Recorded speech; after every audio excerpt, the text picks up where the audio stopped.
imipaka ibayo irabanza gusinyisha ica mu muriro igaca mu bibazo igaca kudukiza tukayikurira ingofero tukizi abandi bazaza bari kukubesha nta muntu uzi ikintu kiri muri aka gakapu kandi abantu bankurikiye nta nicyo ndababwira ahubwo iki ni ukuvuga ngo Imana ifite envelope yatubikiye kandi izo envelope uyu mwaka nubwo ari umwaka w'intambara nubwo ari umwaka w'amakuba ariko ni umwaka tugomba kwakira gufungura envelope zacu ni umwaka tugomba gufungura iki envelope zacu Imana ishimwe cyane ngewe uyu muntu ndamukunda kandi ubuzima abayemo ngewe nyine nka 50% ndabuzi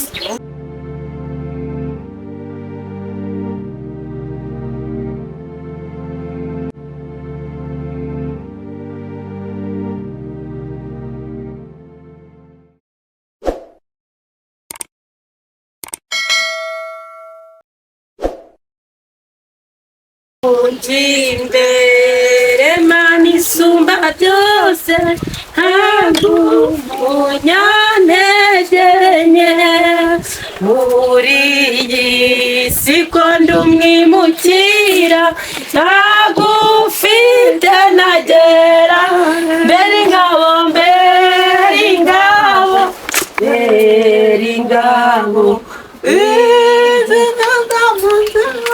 mu nzira y'ikintungamo bw'ijuru amazi maremare y'urupfu nyambuke ngere mu ijuru nzaririmba indirimbo zishimwe guhimbiza amen ndabasubije cyane bantu mukunda kunkurikira muri benshi waba uri mu Rwanda uri hanze y'u Rwanda umve ko mbasubije cyane kandi mbabwira ko mbakunda cyane bimvuye ku mutima Imana ishimwe cyane murabona nzanye hano umuntu nzanye hano umukobwa ni umukobwa ushima Imana dutangiye turi kuririmba indirimbo ngo nje imbere Mana isumba byose hari impamvu turirimbye iyi ndirimbo ngo nje imbere Mana isumba byose uyu mukobwa mubona hano ni umukobwa aba wenyine mu nzu ariko abana n'ubumuga bwo kutabona Imana ishimwe cyane kandi Imana y'amahoro ndabizi neza ko mu nkunda kandi ndabizi neza ko mu nkunda pe kandi mu nkunda cyane Imana ishimwe cyane kandi ikomeze kubashyigikira cyane watangira wibwira abakunzi bacu ego ego yitwa Agnes Nizeyimana ego navutse mfite indeba nk'uko abandi babona ariko nyuma yaho wibonda kurwara iseru umwana umaze imyaka 3 nyuma yaho rero no kugira ngo nikire nibwira mu maso ibica amaso ubwo turapfite ubumuga bwo kutabona nk'uko mubona nk'uko muri kumureba ni umuntu afite ubumuga bwo kutabona ubwo umaze imyaka ingahe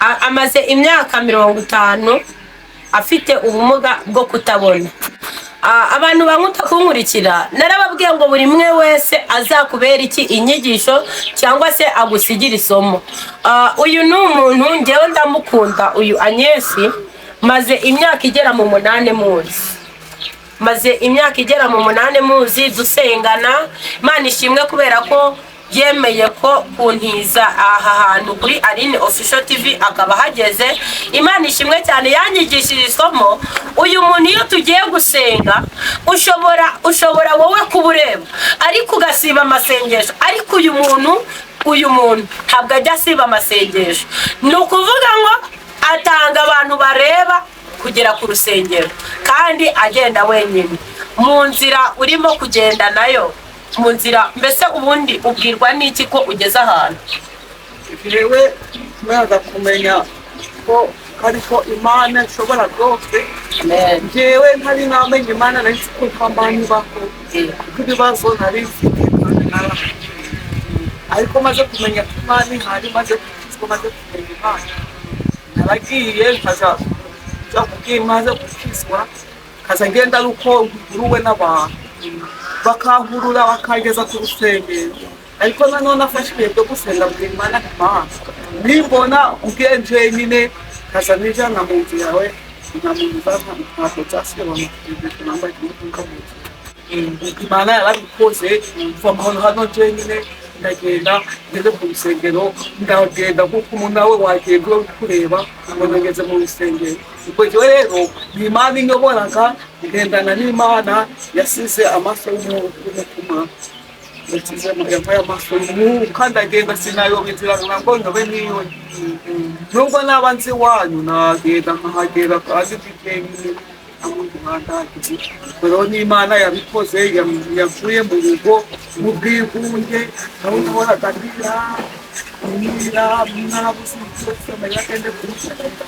imana yakanguye rero ngenda na saa kumi hafi abantu bakaza mu matuturu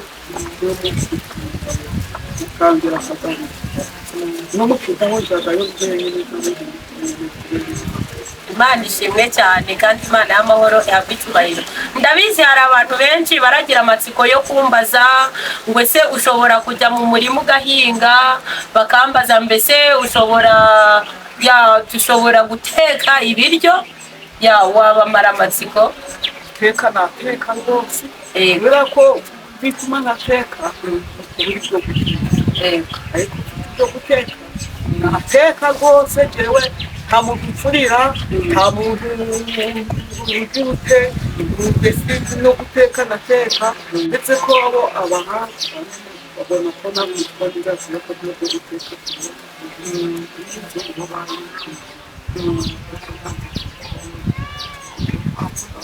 guteka ndateka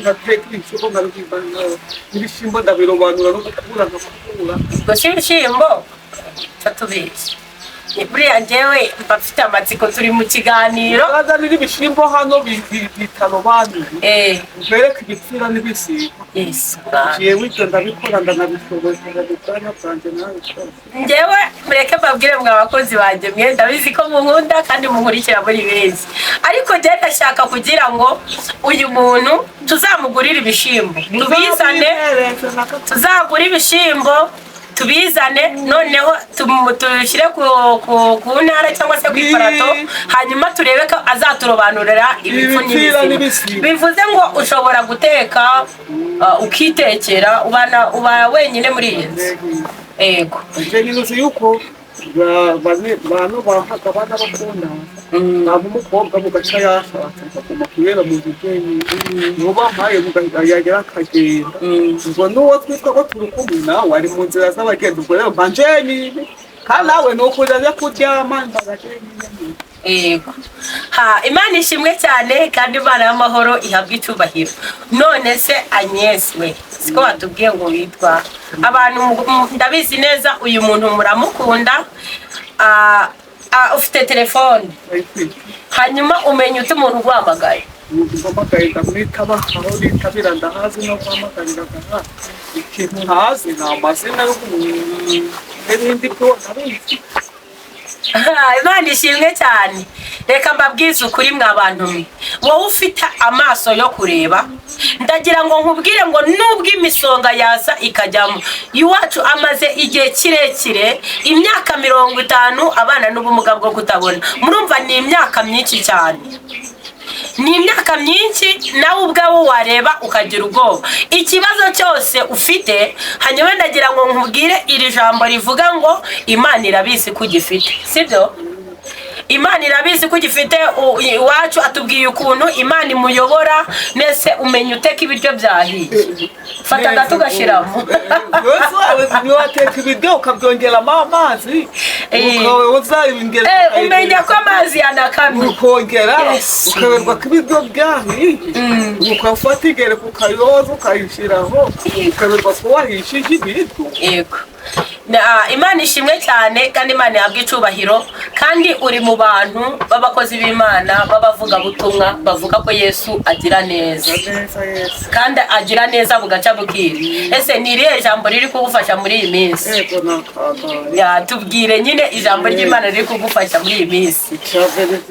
Ijambo rya mbere rifasha ijambo ryanditse muri Yohana kanzenzane Bibiliya ibice 14 umurongo wa mbere. Yohana wa mbere se Yohana wa mbere ibice 14 ku murongo wa mbere. Yohana ibice 14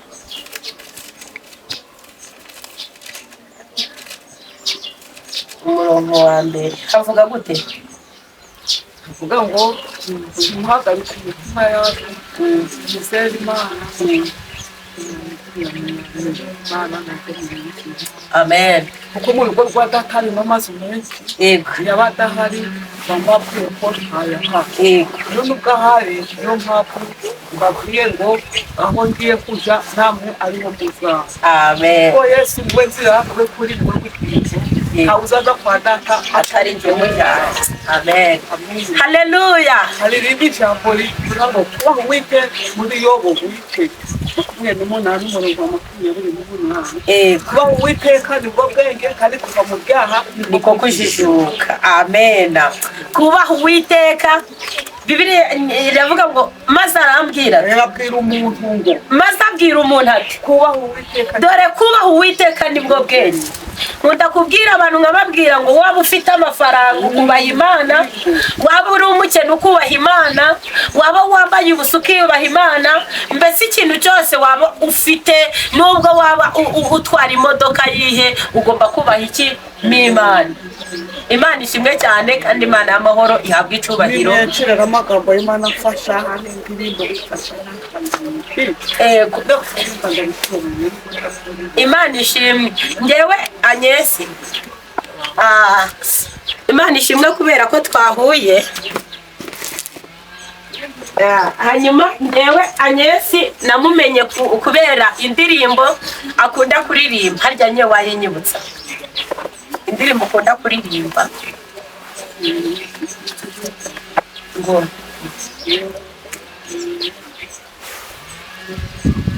indirimbo wakundaga kuturirimbira turi gusenga muri gurupe irangiye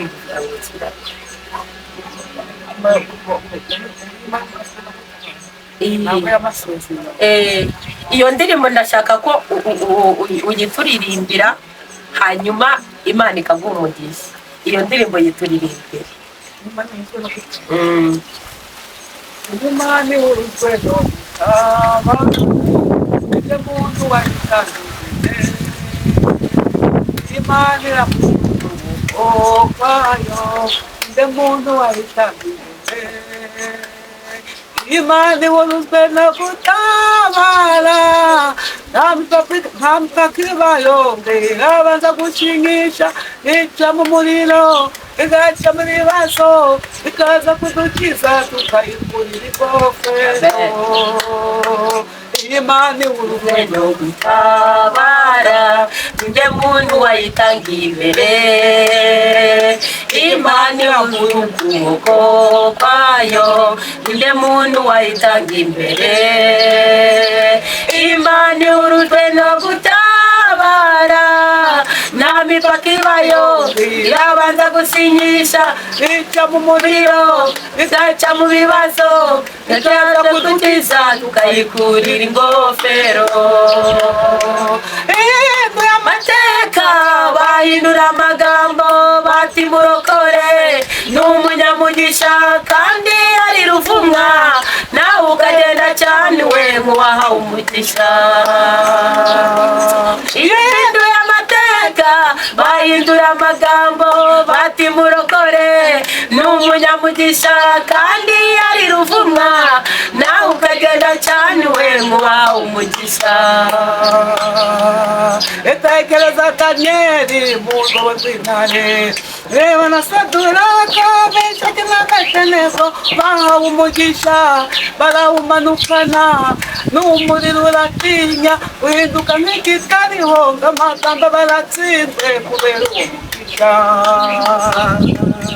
Etekereza Daniyeli mu rwobo rw'intare reba na Saduraka Meshaki n'Abedenego bahawe umugisha barawumanukana n'umuriro uratinya uhinduka nk'igitariho ng'amagambo baratsinzwe kubera uwo mugisha. Bahindura amateka bahindura amagambo bati murokore ni umunyamugisha kandi ari ruvumwa nawe ukagenda cyane we nk'uwahawe umugisha. Amateka bahindura amagambo bati murokore ni umunyamugisha kandi ari ruvumwa nawe ukagenda cyane we nk'uwahawe umugisha. Amateka bahindura amagambo bati murokore ni umunyamugisha kandi ari ruvumwa nawe ukagenda cyane we nk'uwahawe umugisha. Haleluya, amen.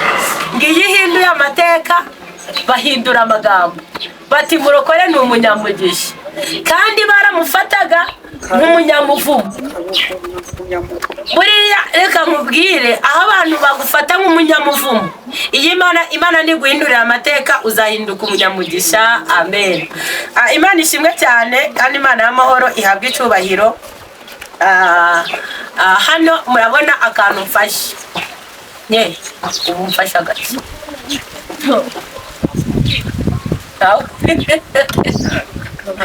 none si nyesi nyine fataho wowe mfashe agakapu. Hari ubwo wamenye ikirimo abantu badukurikira, hari ubwo muzi ikintu kiri muri aka gakapu. Imana ishimwe cyane.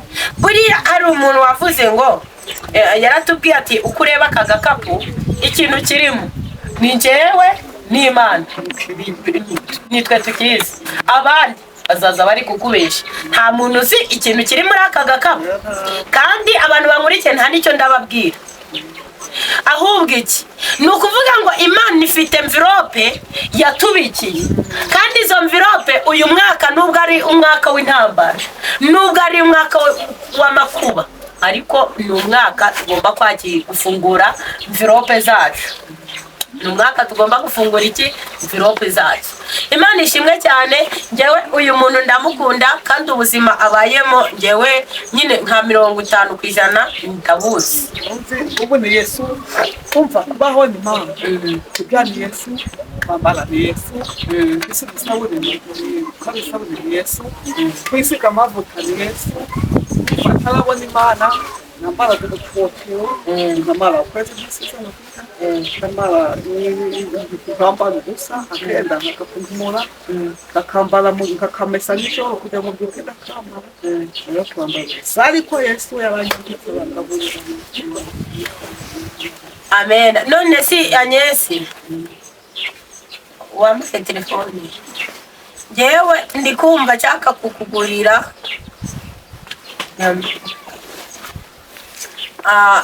nakuzaniye impano, ariko hari n'abantu barifuza kugufasha.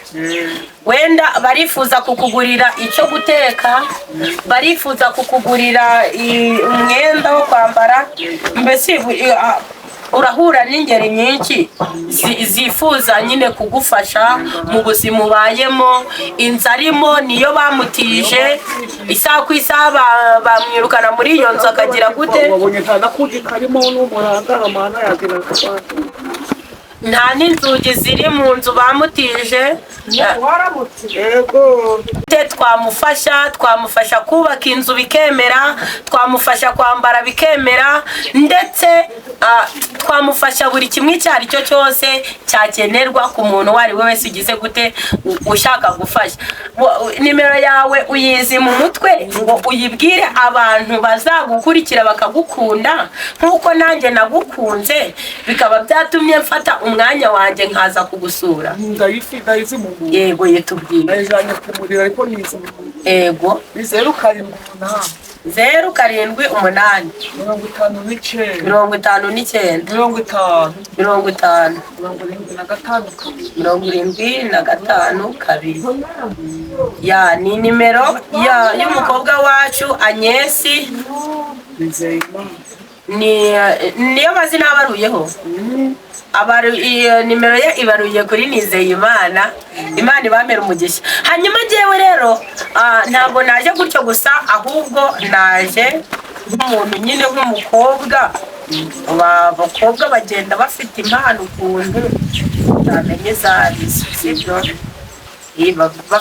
Bari igihe baba baturitse mu gikapu ariko nyine utabimenya, ariko nyine aba ari impano, sibyo? Muri iyi impano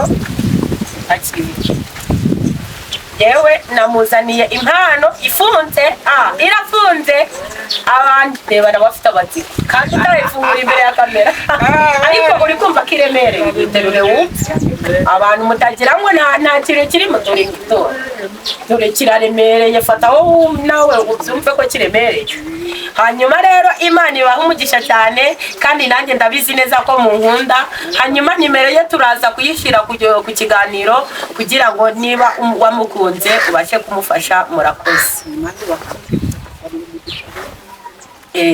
awe mani kuhumuke.